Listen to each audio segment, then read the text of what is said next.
السلام عليكم، أهلا بيكم في قناتي. معاكم أمال سليم. يا رب تكونوا بخير. هنعمل النهاردة وصفة جميلة جدا، الوصفة اللي حققت نسب عالية جدا من المشاهدات على اليوتيوب. هي وصفة غدا أو وصفة عشاء زي ما تحبوا. هي وصفة جميلة، وصفة متكاملة فيها مجموعة كبيرة من الخضروات وكمان فيها بروتين، يعني وصفة مغذية. تعالوا نشوف هنعملها مع بعض ازاي، وأتمنى منكم لو الفيديو عجبكم ما تنسوش تعملوا لايك للفيديو، ولو أول مرة تدخلوا قناتي ياريت تساعدوني بالاشتراك في القناة والضغط على زر الجرس علشان توصلكم كل وصفاتي.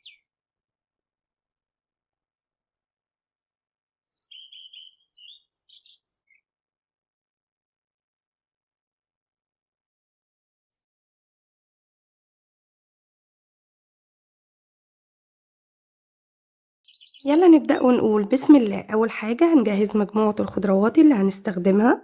معانا نص قلب كرنبة هنقطعه صغير بالشكل ده، وواحدة من الفلفل الأحمر برضو هنقطعها صغير، وكمان بقدونس، وهنستخدم كمان 2 فص من الثوم،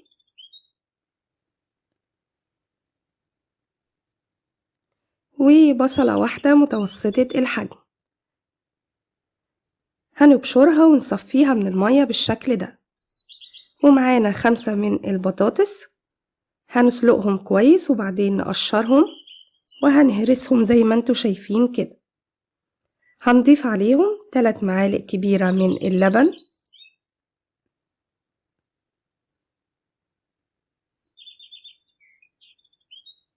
وكمان مجموعة من التوابل عبارة عن معلقة صغيرة من الكمون ومعلقة صغيرة من البصل البودر ونص معلقة صغيرة جنزبيل وربع معلقة صغيرة فلفل اسود ومعلقة صغيرة من الملح ونص معلقة صغيرة من النعناع ونص معلقة صغيرة من الزعتر.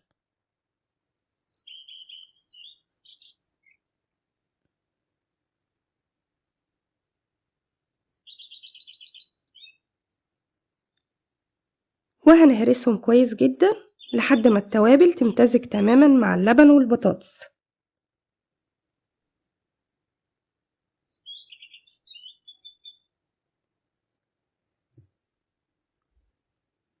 بعد كده هنضيف عليهم حوالي نص كوباية من الجبنة التشيدر وحوالي نص كوباية من البقدونس المقطع صغير،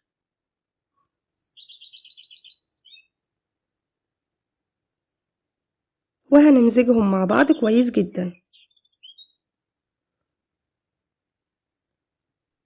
وادي البطاطس اللي هنستخدمها في الوصفة بقت بالشكل ده.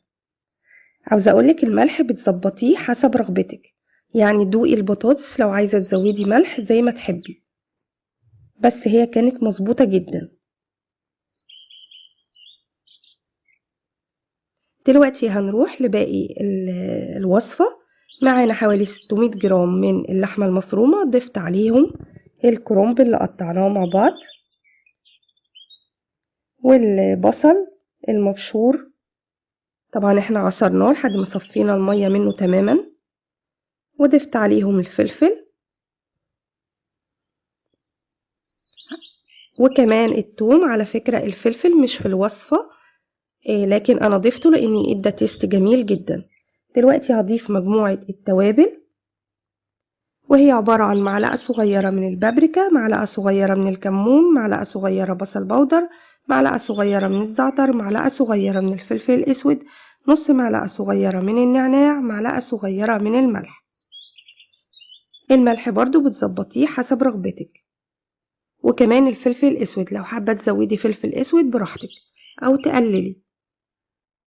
بعد كده هنضيف 2 معلقة كبيرة من الدقيق،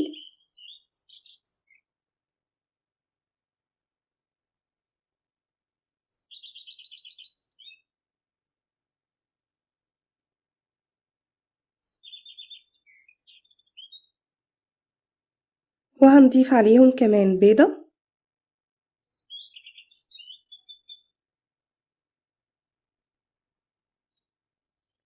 وكمان 3 معالق كبيرة من الزيت.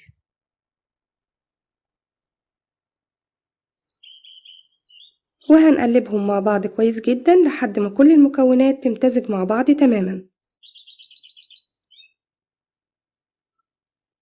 بعد كده هنحضر الصينية اللي هنعمل فيها.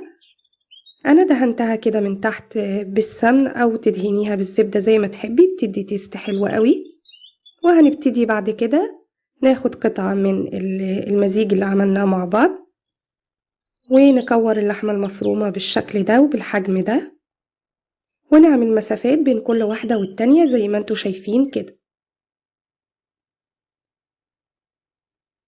بعد كده بتعملي فتحات أو مش فتحات، بتعملي تبطينة كده في قلب اللحمة المفرومة بحيث تحطي عليها البطاطس اللي احنا هنحضرها مع بعض.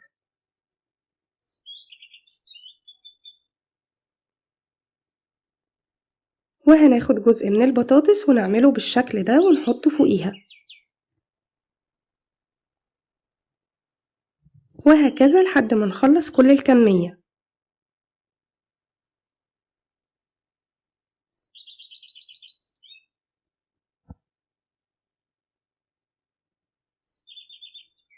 اهي زي ما انتي شايفة كده خلاص. هنعمل آخر واحدة معانا.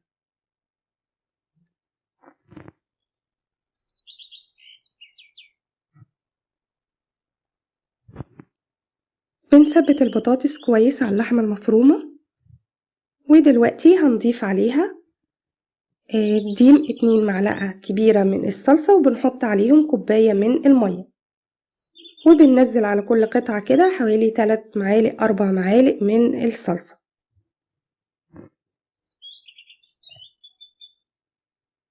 هي مش هتاخد كل الكمية زي ما انتي شايفة، اتبقى الجزء اللي شفتيه ده. بعد كده هتضيف عليها على الوش جبنة تشيدر، طبعا الكمية اللي تحبيها، عايزة تزودي عايزة تقللي زي ما تحبي.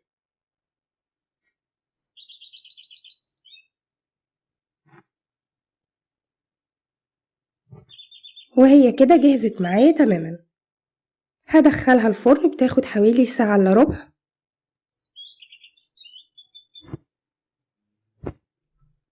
او طبعا حسب الفرن بتاعتك.